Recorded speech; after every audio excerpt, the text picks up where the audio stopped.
Can you hear me? Ah, that's better, the microphone's working. Yes, last year I actually went to Poland and I realised there are many places connected with the Divine Mercy story that people know already.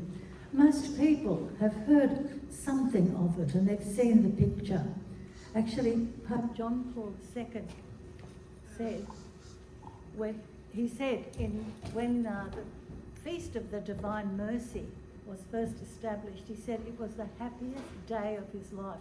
You think of it, he had so many experiences as Pope, as Bishop, having participated in great events in the world, and he says the actual Feast of the Divine Mercy, establishing it in the year 2000, was the happiest day of his life. And we've all heard something about Saint Faustina. She joined the convent in Warsaw. She lived in Krakow for a while. She was born in 1905. She died in 1938, age of 33. There are so many other places involved.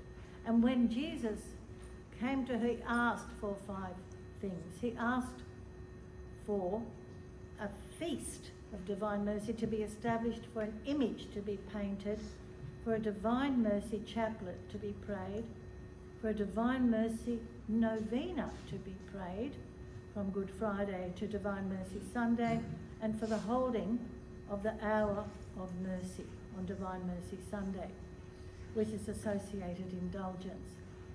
This is one of the greatest events of the 20th century. So we know about Warsaw, Krakow, and these areas. But what about Płotsk? Yeah, what's Płotsk? You don't have to say it, but it's one of those weird Polish words where there's a W in the middle, Płotsk. Jesus appeared to Sister Faustina in the image of the Divine Mercy in this town called Płotsk. Why Płotsk? The short answer is, I don't know. The relatively little known town of Płotsk has had quite a past in Polish history. It actually was once the capital of Poland from 1079 to 1138. It has an old Benedictine monastery there from the 11th century. A lot of history attached to it, but it's most known, thank you. It's most known now in history as the place where Jesus first appeared to a humble 3 years primary school educated nun in 1931 in the form we know now as the Divine Mercy. So Sister Faustina joined the Sisters of Our Lady of Mercy in Warsaw in 1925. She'd been rejected by a lot of convents. Basically they thought, not much education, they couldn't see much potential. They even said that to her in some places. I bet they regret it now. But anyway, she got to the Sisters of Our Lady of Mercy, and the nun in charge had the openness to kind of ask her, what do you think Jesus wants of you? Let's go together into the chapel. So I've been to this chapel in Żytna Street. Actually, it was not far from where the Jewish ghetto was.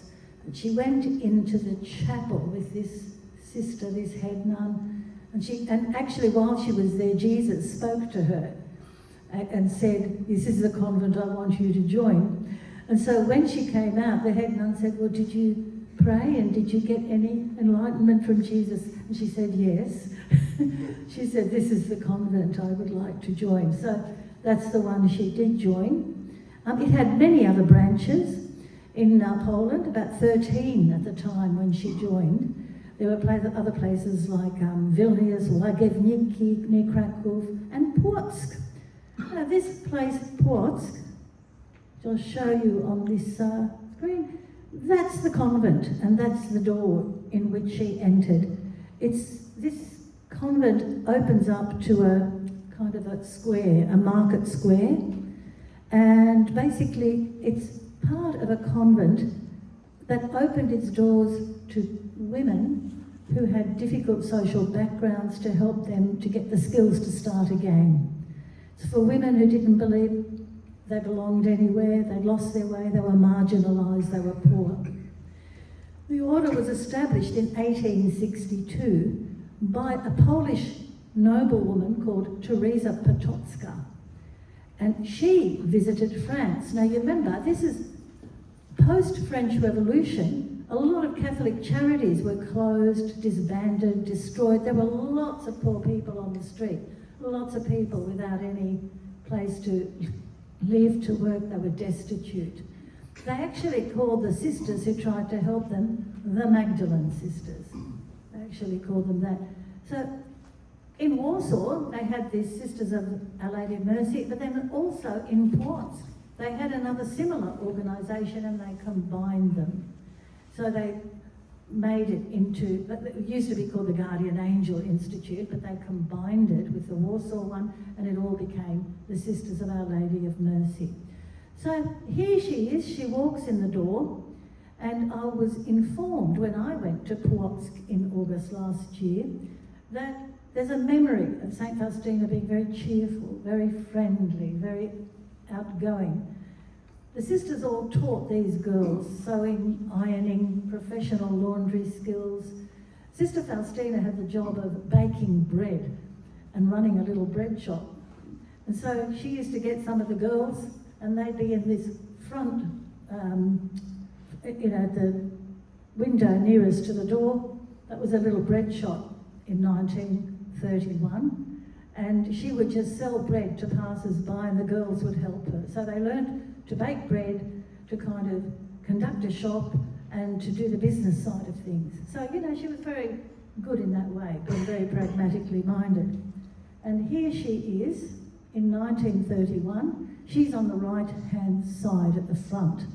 And the girls who are in the institute are in the second row there. So basically, there were constant interactions with the outside world, and she was quite a busy, happy nun. She was called a worker bee nun, because nuns who didn't have a lot of education, they were put into the garden, cooking, and baking and so on. And that's what she fitted into. But one evening, after she said prayers and had supper, and this was February 22, 1931, Sister Faustina went to her room, her cell in the Płock convent, and suddenly she saw Jesus walk through the wall.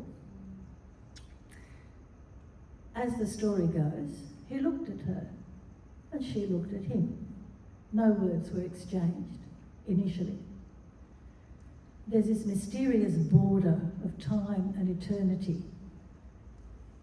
And then after some minutes, Jesus spoke to her and asked her to have an image painted according to what she saw. At the Płock convent, the diary entry she made of that first meeting is known by every nun from memory. It's quite a long paragraph. This is what she wrote, St. Faustina. In the evening when I was in my cell, I saw the Lord Jesus clothed in a white garment. One hand was raised in the gesture of blessing. The other was touching the garment at the breast.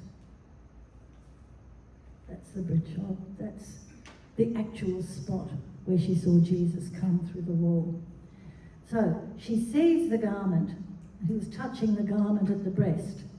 From beneath the garment, slightly drawn aside at the breast, there were emanating two large rays, one red and the other pale.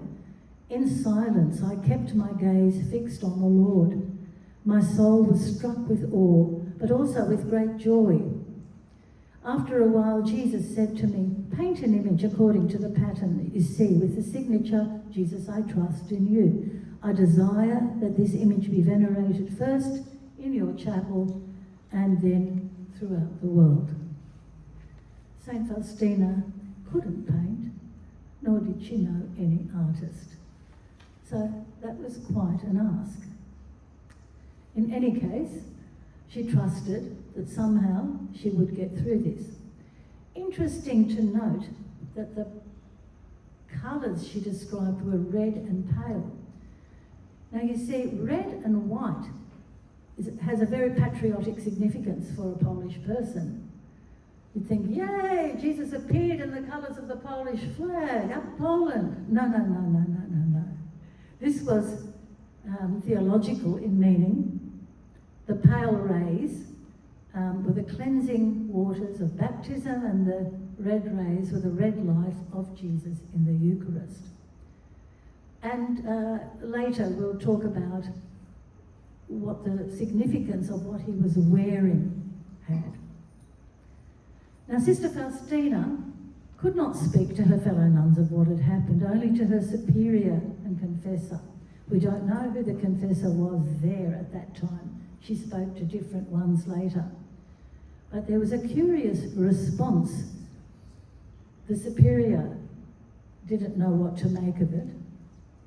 But again, such was the trust of St. Faustina that she just didn't doubt somehow all this would be done.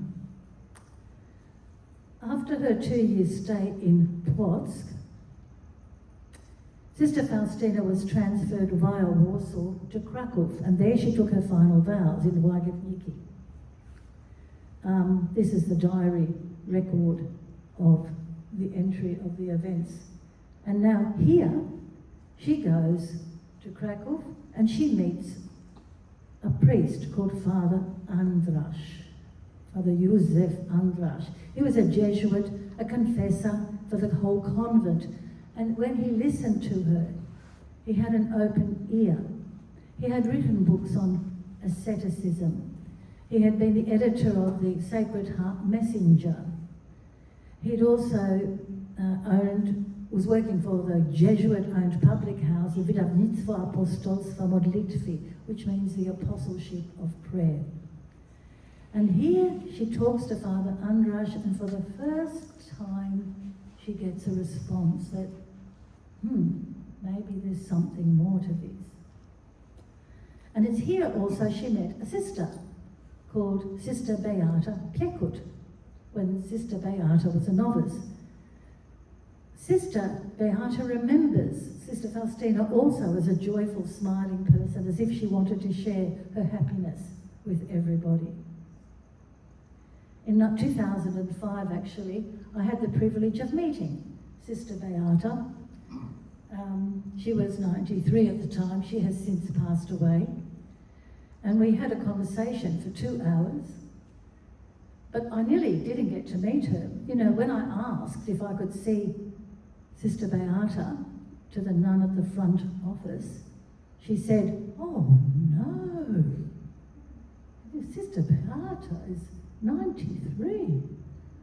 And I said, "Well, I've come all the way from Australia." "Oh, that's nice."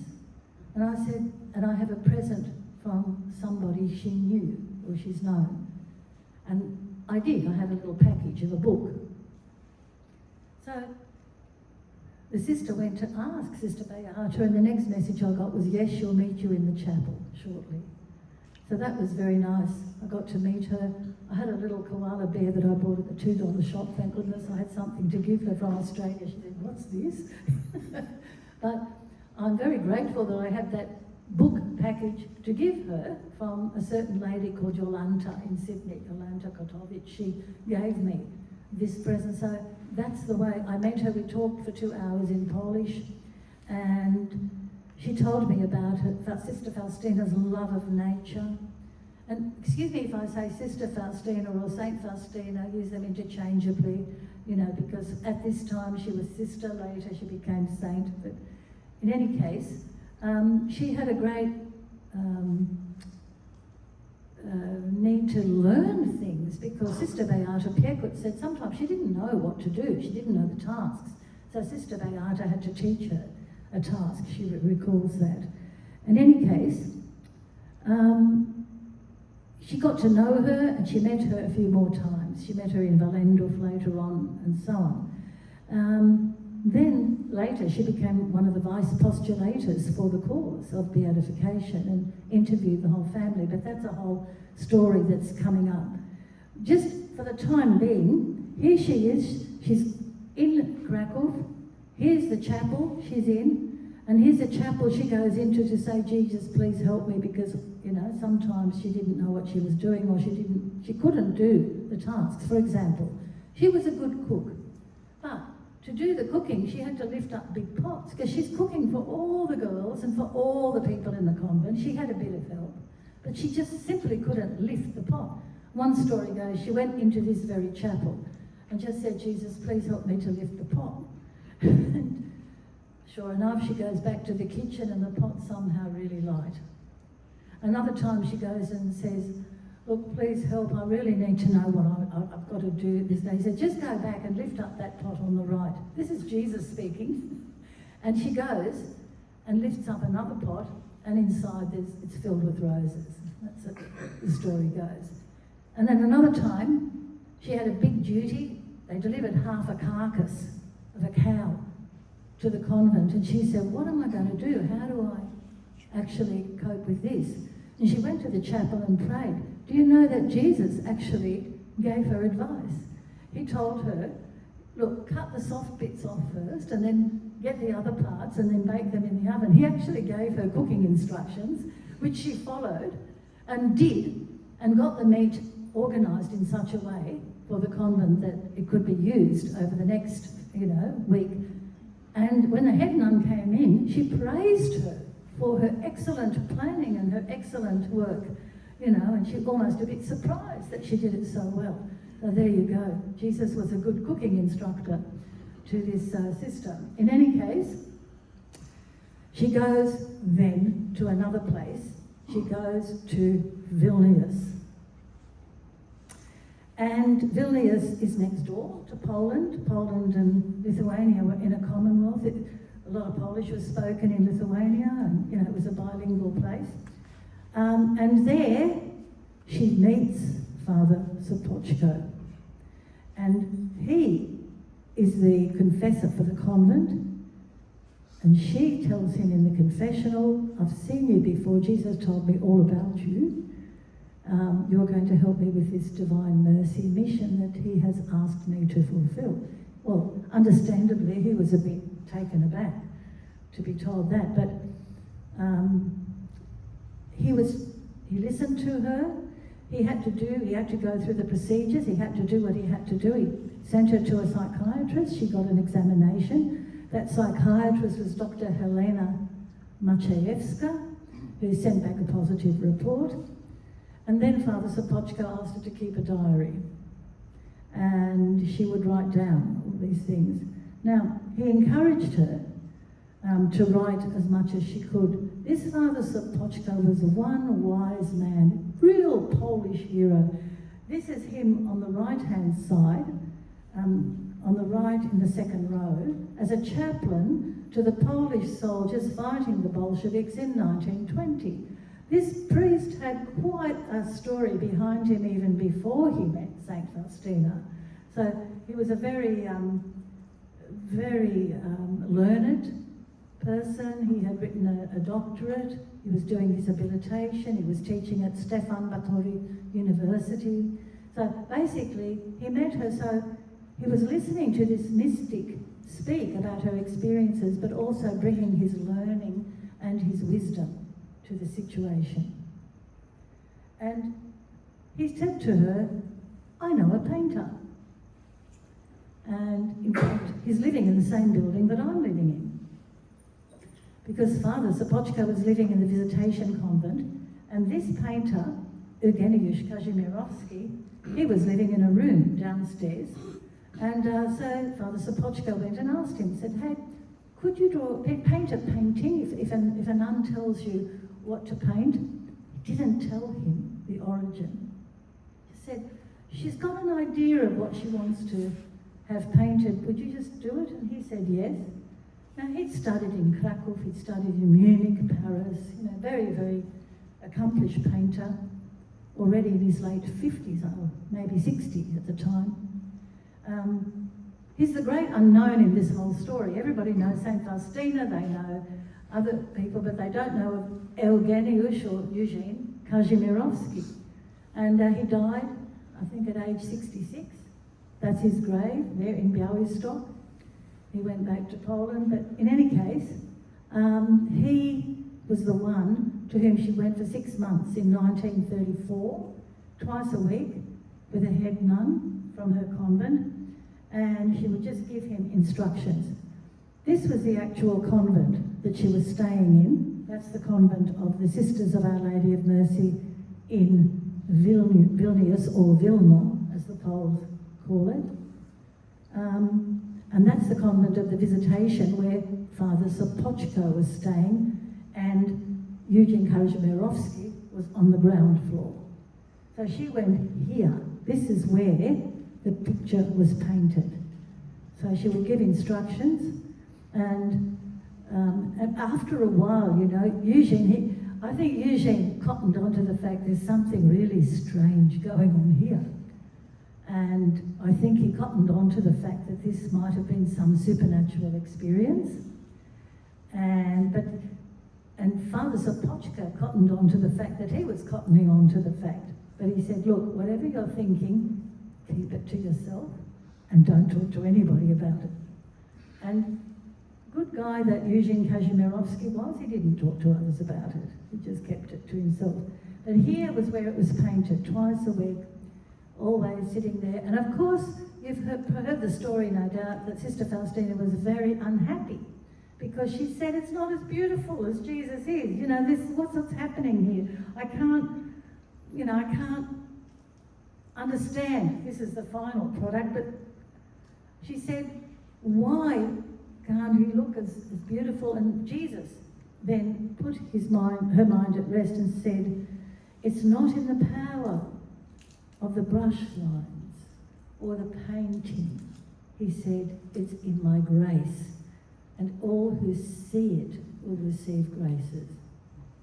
But what's even less known is that when she was unhappy halfway through the painting, Father Sopochko became the model. He had to stand there, he had to come along as well. So he stood there with his hand up and posed in this pose of Jesus, and from that moment on, the painting went well. From that moment on, it was as if things went smoothly, and I think there's a great message in that. You know, the priest is the alter Christi. It was made so clear here in the way that St. Faustina became happy. And then, at the end of it, of course, people saw it, and of course everybody knows the Sacred Heart of Jesus picture. They're very, very used to that. But when they saw this picture, they were a bit puzzled. They'd think, unusual. And Father Andras, who I mentioned, who she'd met in Krakow, when he saw it, he said, what are we to say of this white garment that Jesus is wearing without a cloak? And after reflection, he proposed doctors and nurses attending the sick put on white garments as a symbol that they're ready to heal. And the Lord's white tunic can be a symbol of his great readiness to heal ailing humanity by means of his mercy. So that was his theological take on it, that Jesus was appearing as the divine healer. Now, just going back to this convent of St. Faustina's, this is where the chaplet of divine mercy was revealed to her. One night, she was praying, there was a storm, lightning, thunder, and she just said, oh my goodness, you know, she had a vision, actually, of an angel about to execute wrath on the earth, that is, to destroy the earth. She's prayed and got nowhere. And then she heard the words in the vision, Eternal Father, I offer you the body and blood, soul and divinity of your dearly beloved Son, our Lord Jesus Christ. And she was drawn heart and soul into saying that prayer. And when she did, the angel desisted and stepped back. The next day, when she went to the chapel, Jesus appeared to her and dictated every word of the Divine Mercy Chaplet. So he got her to write it down, and that's the form in which we know it today. She said it very often. She was even taken in bilocation sometimes to the bedside of sick people. She would say the prayer, and the person who was in great agony, and she could see demons surrounding people. She had vision of all sorts of things. When she would say the prayer, the person would calm down and often, would die happy. She said, I found myself in this place, or I found myself in that place. And she said, I don't know how this happens, but there I was. And she just kept praying. And that's why a lot of people now, if they are into saying the Divine Mercy prayers, they will pray for a dying soul, wherever they are. They ask, God, put me in the place, wherever that may be, where that soul needs it. And they'll say a chaplet every day for that soul. It's an act of charity for a dying soul. Even less well known than all of this is the fact that Father Sopochko started to keep a diary. So while St. Faustina was writing her diary, Father Sopochko was writing his diary. And she's writing a diary about mercy and about Christ, and he's writing his diary about what she's saying about mercy and Christ, and she's writing about what he's saying about mercy and Christ. So very interesting that there are two diaries, and that one has been not long ago. There are many excerpts from it, and it's been printed, and it's called From the Diary of Blessed Father Michael Sopochko. It was published for the first time in English in 2017. Fascinating to read his account, as well as her account in the diary. Father Sopochko realised, when he was listening to St. Faustina talk about Christ appearing to her, that he really thought he understood as a theologian what mercy was. But then he realised he didn't. He said, there have been truths known, heard and talked about, but do we really understand them? This was my position as far as the Divine Mercy was concerned. I mentioned it in preaching. I prayed it in church, but did not grasp the real meaning of that truth. I did not really study its essence, which says it is the greatest attribute of God. I listened, doubted, wondered, did research and asked others for advice until somewhat passed, and then I grasped, after some time, the significance of the greatest attribute of God. And I convinced myself of the effectiveness of that neglected truth which needed to be renewed in our times as a great restorative devotion for man's faith. And that's what he wrote. And I can tell you, what she wrote, 3 years educated nun, did get a lot of theologians writing very profound studies of what mercy meant, because it was as if it had faded from consciousness in the eyes of many, or understanding of many people, say. So after the painting is pictured, it gets shown on April 26th to 28th, 1935, and this place is Lithuania, and it's the capital, Vilnius. Where was it shown? It was shown in the chapel of Our Lady of Mercy, more commonly known in Poland as Our Lady of Ostra-Brama, or to the Lithuanians, I think they call it Auschwarte. I think if I'm correct. So, but it's really Our Lady of Mercy. Now look at the significance of that. The first public showing of the Divine Mercy was next to Our Lady of Mercy. So Our Lady is intimately connected with the whole story from the very beginning, as you will see as we go along.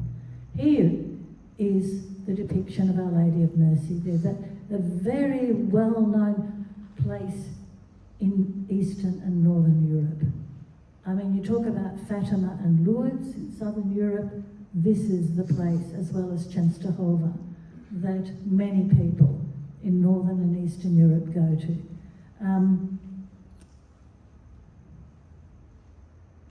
Yes, and also interesting that our Lord appeared with Our Lady just before the world would be plunged into the darkness of war. Because it wasn't long after that St. Faustina died. She already had tuberculosis when the image was first shown. Father Sopochko stayed in Vilnius. She goes back to Krakow, goes to a tuberculosis sanatorium, stays there for a few years, and then she dies. She actually knew when she would die. You know, she said to somebody, I'm going to die in 10 days' time. And Father Andrash was the last confessor she spoke to. He gave her confession 4:30 on the 5th of October 1938, and she died at 10:45. Now, when she dies, what happens? Well, people are fairly stunned because some of them get to know some of the events that have transpired. Jesus has walked these rooms, these walls of these convents, of these places. Hey. And Father Sopochko talks about the Divine Mercy in Vilnius to many people. And war breaks out. 1939. Well, you had a couple of million Germans invading, and you had the Russians from the other side. And during that 1939-1940 period, people were talking about the Divine Mercy, but they were also trying to survive.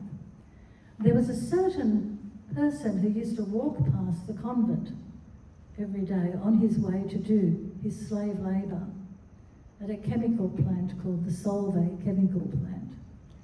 And that person's name was Karol Wojtyła, not yet a priest, not even in the seminary yet.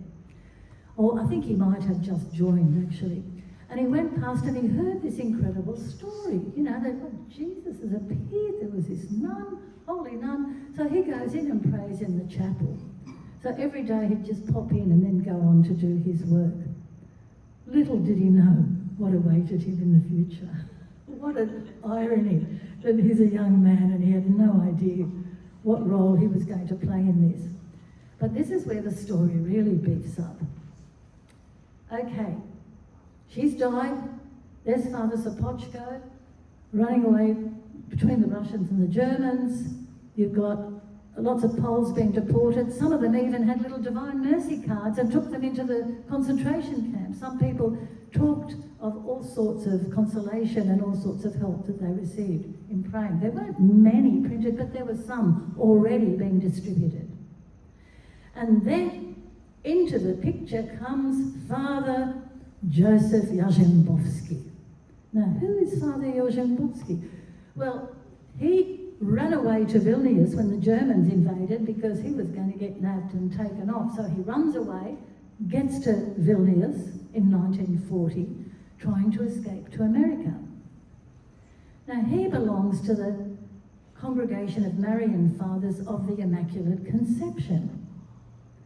It's a male Catholic clerical religious order founded in 1670 by a Polish saint called Saint Stanisław Papczyński.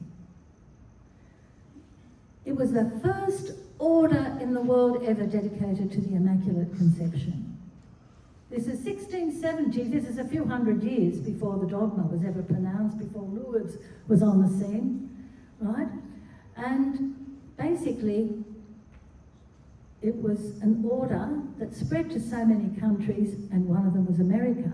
And that's where this Father Jarzembowski is trying to get to, if he can survive the bombs. But then he gets to Vilnius and he hears this incredible story. There's this nun, and she's seen Jesus, and that's really what? You know, and then he says, and he heard it from lay people. They were really abuzz with the story. And what happens is he then goes and meets Father Sopochko. Now, this is where if we had a drum roll, you could play the drum roll and then play the trumpets, because that was one of the greatest meetings in the 20th century. In fact, St. Faustina's biographer, Eva Czachkowska, this is the best biography written of St. Faustina. She says that Sopochko made one of the most consequential decisions in Catholic history. He gave key materials concerning Faustina's revelations to this Marian priest, Father Jarzembowski. He was trying to get out of Europe. He said, take it with you. Now, you imagine the whole of the future of the Divine Mercy devotion was in Father Sopocko's writings, and he gives this handbag, the whole future of the devotion, and it's, you know, getting known to the world is written down. He had written his report to the Vatican, he'd written his reflections, he'd written several things about aspects of mercy theologically, and then he actually had some photos of the original picture. And Father Jarzembowski says, that yes, must be one of the great moments of 20th century history, because he was trying to get to America via Kaunas in Lithuania, Vladivostok, down to Japan, and then across to America. He didn't have an exit visa, he didn't have any visa to get to America. He was trying to get to Japan without having a Japanese visa, and he gets on the train. He says, okay, I'll do it. And he's got all the Divine Mercy materials in his one bag. As he's sitting on the train, there was I don't know if you know much about the KGB, but the KGB used to have precursors called the NKVD. On every carriage of the train, there were these NKVD communist officers. And they came and asked him at one point, do you have a visa? And he said, actually, not yet, but I hope one will be waiting in Vladivostok for me. They accepted it. I mean, this must be the first time communists accepted such a story, because they never accepted anything from anybody. So he keeps going, and then basically gets to Vladivostok, and the consulate closes at 3 p.m. and he arrives about 3:20. And he's knocking at the door, saying, please, Father Jarzembowski, saying, please open the door. I've urgently got to get a visa, please. They said, we're closed. Please, we're closed. Please, we're closed. Eternal Father, I offer you the body and blood, soul and divinity. And he starts saying the chaplet. And this is true. They go, okay, come in. He goes in, he gets a visa for Japan, and the person who issued it to him was a Jewish lawyer who worked in the consulate. So there you go. There's a little ironies in this story all the way along. Then he goes to the port in Vladivostok and tries to get on the boat. Now, this really could be like a Steven Spielberg thriller, because they were checking all the luggage and they were throwing away anything of a religious nature. You're in Vladivostok, right? What happened was the guy checking all the bags took out his missal, but he didn't realise what a missal was. He just looked at it and he said, It was sort of like he was charmed by it. Gave it back to him. And he saw a few holy cards, and this official in Vladivostok clearly didn't understand what they were, so he just gave them back to him. And the second bag he had with all the Divine Mercy materials, he said, off you go on the ship. And literally that's how the materials got on the boat. The ship was meant to have 80 people on board, there were 500 people on board. And there's this heroic Father Jarzembowski carrying the future of the Divine Mercy devotion in the bag on this shaky boat ride. He gets to Tokyo, he stays there a while, and he gets then to America, to Seattle in May 1941. It had taken 4 months and it was a very rough ride. Father Jarzembowski was exhausted and somewhat worse for wear. He'd kept the Divine Mercy image in his breast pocket all the way along the journey, and he'd started to say the Divine Mercy prayers every single day, and he attributed his safety in the journey to the protection of the Divine Mercy. So he gets there to America, gets to his Marians of the Immaculate Conception monastery and tells them all about it, and they start to spread the devotion. As a Father Walter Pelczynski in the early days who published and spread the devotion. There was an Archbishop Michael Curley of Baltimore, Maryland, and he gave an imprimatur to the printing of the Polish edition of the Divine Mercy Chaplet. Then, in 1943, another publication gets published, and this is Father Andrasch's Memories and Reflections. This is a very old publication. Shown up there, this is what he did in the 1940s. All right, so basically, people were starting to take to the devotion. The novena prayers would be published, they'd be sold out. This is 43, 44, and then basically a priest comes along who becomes really central to the whole story as well, and his name was Father Serafim Mikalenko of blessed memory. He took the cause completely in hand, and as the years went by, he goes to Poland and smuggles out microfiche copies of the original diary written there, because the original diary is still with the nuns, and he smuggles it out, and from then on he starts to work on trying to translate it. Why did he have to work on translating it? Because a terrible translation had been done in haste earlier that the Vatican rightly had rejected because they couldn't understand it. Anyway, this is Father Mikalenko with a friend of his. I'm sure you know his name. And then here is another Marian of the Immaculate Conception who gives a lot of talks online, and if you want to know more about the Divine Mercy, he gives marvellous talks. There's hundreds of them online. Father Chris Allah. And you just have to Google that, Father Chris Allah Divine Mercy, and you will see hundreds, and you just pick one that you like and listen to them. They're just marvellous. He explains it very clearly, and he's got a world mission going around. And he's coming to Australia. He's coming here to Australia. He'll be here, I think, at the end of May. So he'll be talking on some aspect of the Divine Mercy. Yes, and but without this Father Jarzembowski, it wouldn't have happened. And that, you know, like very, very dramatic trip across Vladivostok, Japan, and to America. But just let me tell you a little bit about the diary and what happened. What happened was an Italian nun got very excited.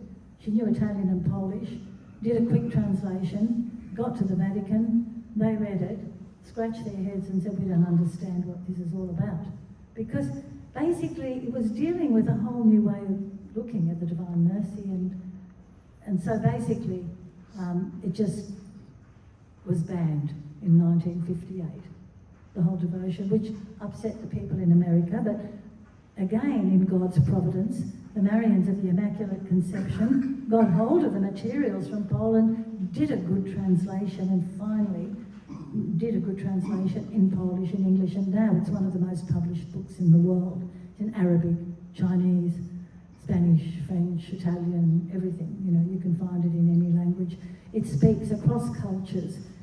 Father Michal Serafimko, Father Michael Serafim Mikalenko said it's one of the fastest growing grassroots devotions in the world.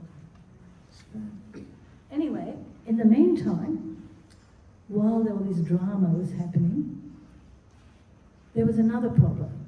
And that was that before she died, Sister Faustina had these visions and got this request from Jesus. He wanted her to start a new convent. Again, I mean, she's asked to paint a picture, she doesn't know how to do it. Then she's asked to form a new religious order, how does she do that? And Father Sopochko didn't know what to make of it either. But then after she dies, and Father Sopochko is sort of in secret just giving all these talks of the Divine Mercy, a woman came up, and her name was Jadwiga Oszinska. And she was very drawn by the whole story. And she said to Father Sopochko, I would like to live my life on this. And so Father Sopochko understood, it was to happen after St. Faustina died. So this Jadwiga comes up, and she comes up with another friend, who is Isabella Naborowska, who also wished to join and live a life according to the Divine Mercy.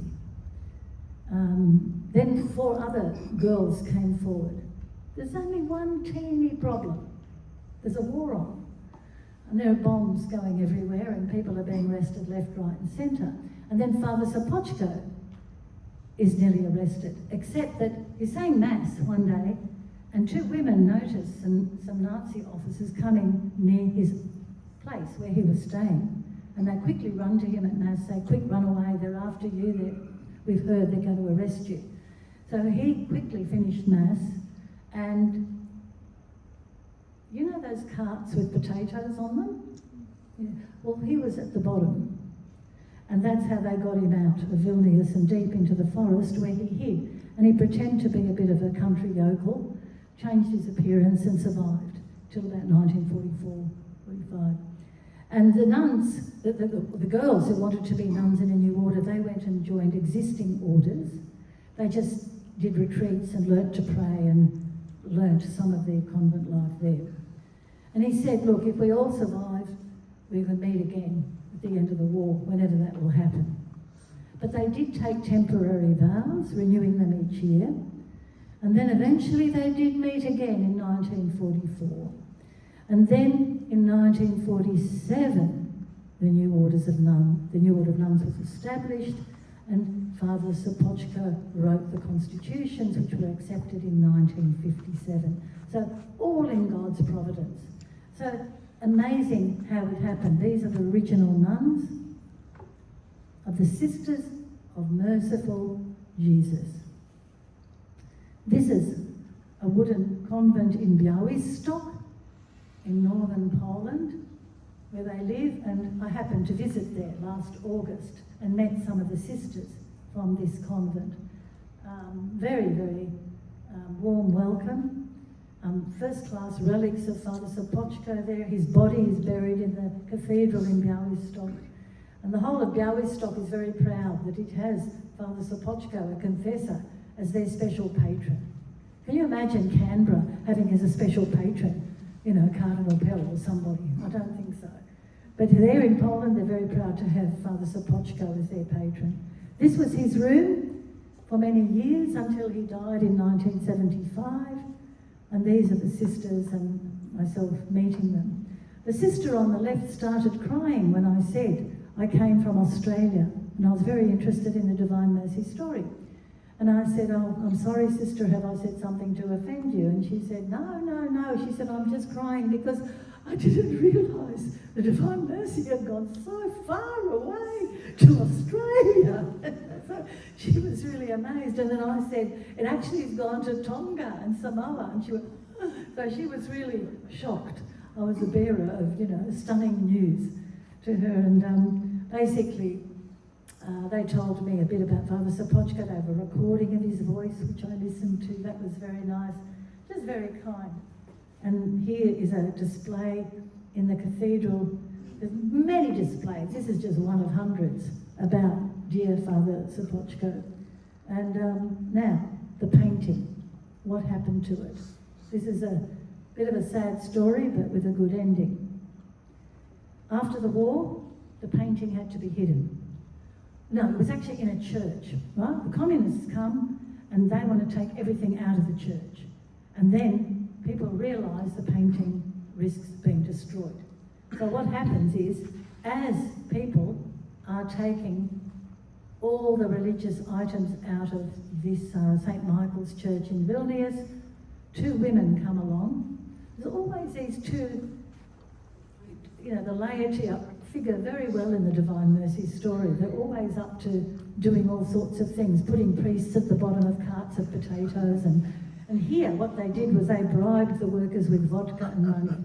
So good East European style. They came along with money and vodka, and they got the picture, this very picture, but they cut it out of the frame and rolled it up and took it to a convent and kept it there. Now what to do? There are the communists. They didn't have a clue what all this was about. And basically a priest had just come back from the gulags, Father Grasevich, and basically he said, look, I'll take it with me. I'm being appointed to a parish in Belarus. So the story gets even more exciting. I mean, you've got Vladivostok, Japan, now you've got Belarus. And he takes it with him to a church in, Novaruda. And basically, he thinks he knows what the picture is, and he doesn't want anybody to harm it. So he very cleverly, he found this incredibly long ladder, and he got the people in that parish, didn't tell them what the picture was, he just told them to hang it from the roof, because that's what he wanted, to hang it from the roof. So it was hung from the roof and looked down at everybody. And basically, the idea was nobody can reach it there because he got rid of the long ladder. And you couldn't easily get hold of long ladders in those days, so people just looked up at it, thought it was a nice picture. He said mass and so on. But then, in the early 1970s, he was sent away, back to Vilnius. What to do? Because the plan was that that place would be turned into a warehouse. And Jesus, the King of the universe, whose picture was painted here, was in a warehouse for decades. And this is how the picture ended up. But in 1986, again, the very crafty laity decided they were going to do a rescue mission. So in the dead of night, you can imagine the Hitchcock music, they get hold of a tall ladder again, go up, but this time, very smartly, they put another picture that looks like it from there, so nobody can think anything's been stolen. And they take this one down, and again, there is a cart and a rider, and it's full of potatoes. And guess where the picture goes? It goes right underneath, all the way to Lithuania. And it reaches Lithuania, and then it's taken, and of course everybody is overjoyed. But this is still communist times. We've got the late 80s, but some people start to work on a restoration of the damage that had been done to the picture. And then in 2005, after the Soviet Union ends, the Lithuanian bishop gets a church to call the shrine. This is the International Shrine of Divine Mercy in Vilnius.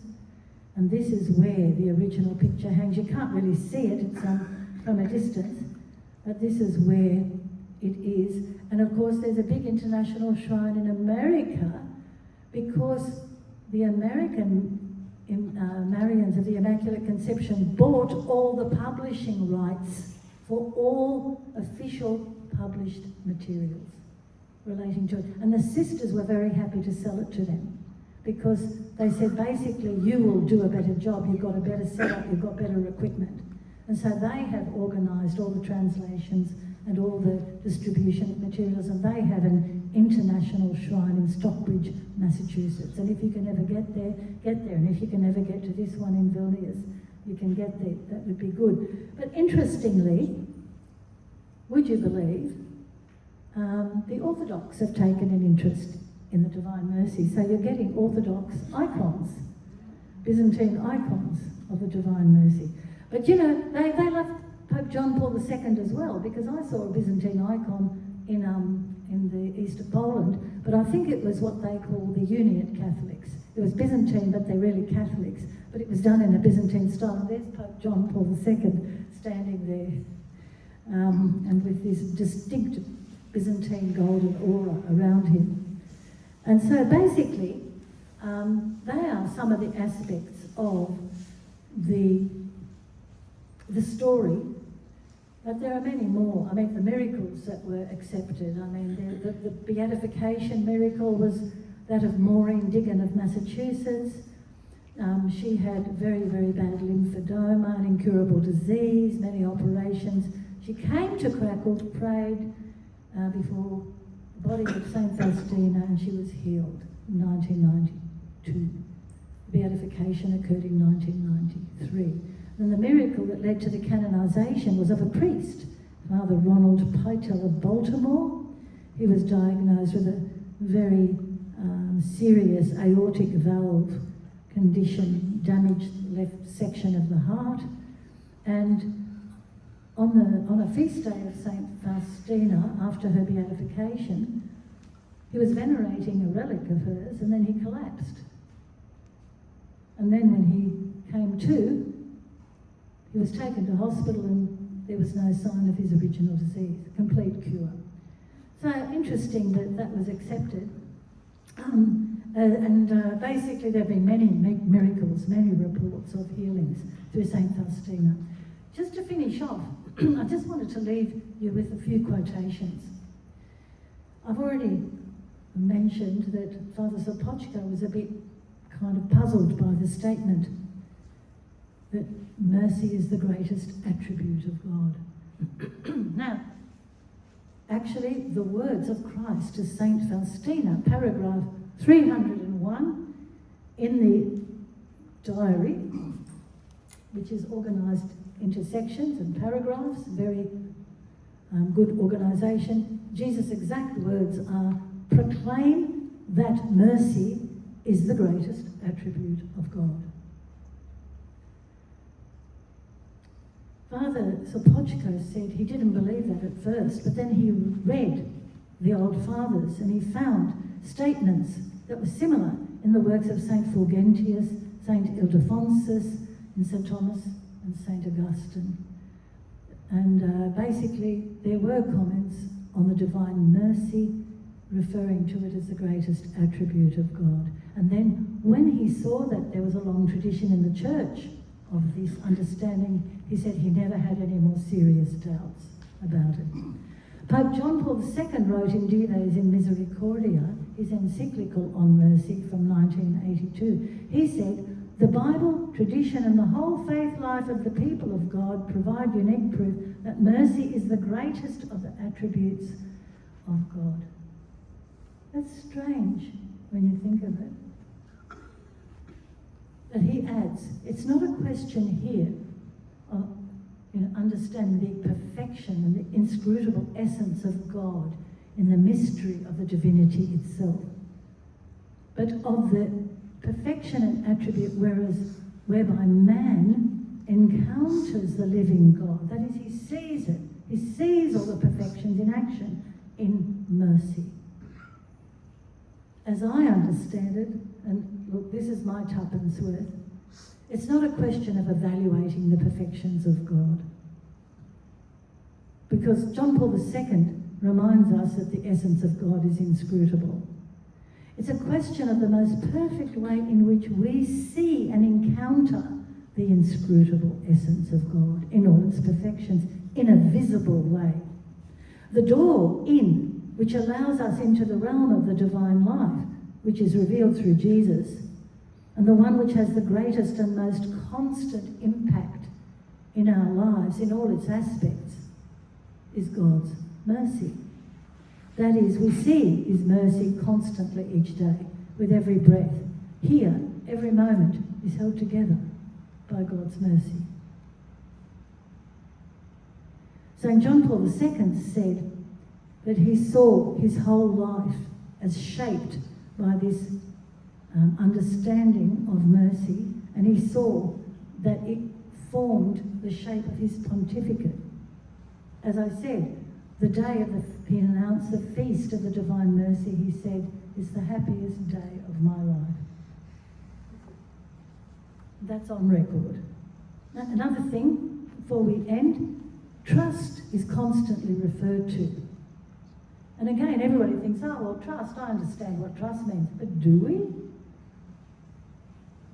Jesus said, the graces of my mercy may be drawn by one vessel alone, which is trust.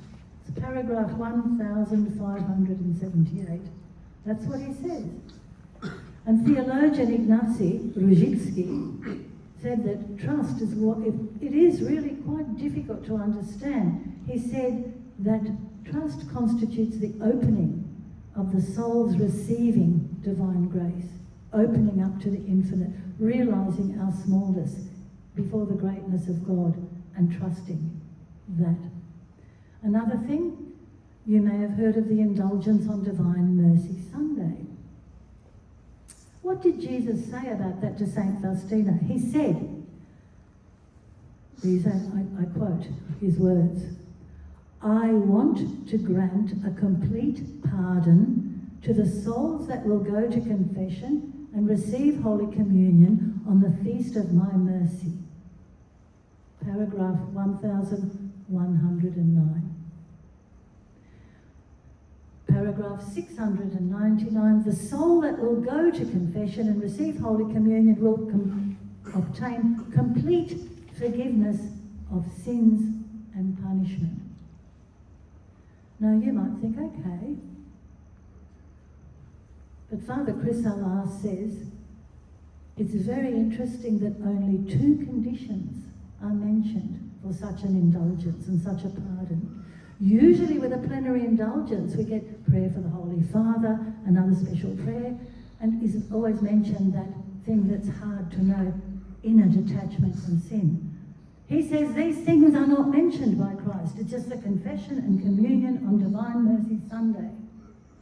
And he said the floodgates of my mercy are open on that day, and let every soul come to receive it.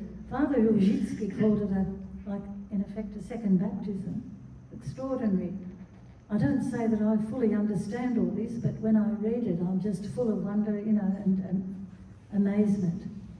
Of course, that doesn't absolve us from doing acts of corporate and spiritual mercy. That's the essence of following in Christ's footsteps, that we are to do acts of mercy, merciful words, forgiving where it's needed, comforting. And if you can't do any of these things, and pray for people, deeds of mercy. Jesus said, "I promise that the soul who will venerate this image will not perish. I also promise victory to its enemies here on earth, especially at the hour of my death. I myself will defend it as my own glory." What an amazing promise. And then you get a few that are slightly apocalyptic. Jesus said of Poland, "From her will come forth a spark that will prepare the world for my final coming." Paragraph 1732. Many people have said, what is the spark? Was it St. John Paul II? Was it St. Faustina? According to Father Chris Allah, it is actually the Divine Mercy message itself. Because again and again Jesus says that after the day of mercy will come the day of justice. He said to St. Faustina, imagine St. Faustina standing and listening to this. He said, "You will prepare the world for my final coming." She was very perturbed when she heard these words. He said, "Write this, before I come as the just judge, I am coming first as the King of Mercy. Before the day of justice, there will be given to people a sign in the heavens of this sort. All light in the heavens will be extinguished, and there will be great darkness over the whole earth. And the sign of the cross will be seen in the sky, and from the openings where the hands and the feet of the Saviour were nailed will come forth great lights which will light up the earth for a period of time. This will take place shortly before the last day." That's in paragraph 83 of the diary, the exact words of Christ. So basically, we've got a lot to ponder, not only in the diary, but in the events and the extraordinary way it happened. I still think that maybe Steven Spielberg could make a movie of the escape of the message from Poland, and we could have a thriller more exciting than a lot of the other stuff that's around. Remember that in 2015, Pope Francis issued a papal bull called Misericordiae Vultus, the face of mercy. In so many psalms you hear, Lord, show us your face. When will we see your face? When we will see you face to face? Well, we have seen his face. When the picture of the Divine Mercy was matched with the Shroud of Turin, they were a perfect match. So there you go. So basically, mercy reveals God to us. And I'll end with a final quotation of Jesus saying, "Let no soul fear to draw to me, even though its sins be as scarlet. My mercy is so great that no mind, be it of man or of angel, will be able to fathom it throughout all eternity. Everything that exists has come forth from the depths of my most tender mercy. Every soul in its relation to me will contemplate my love and my mercy throughout all eternity." Thank you.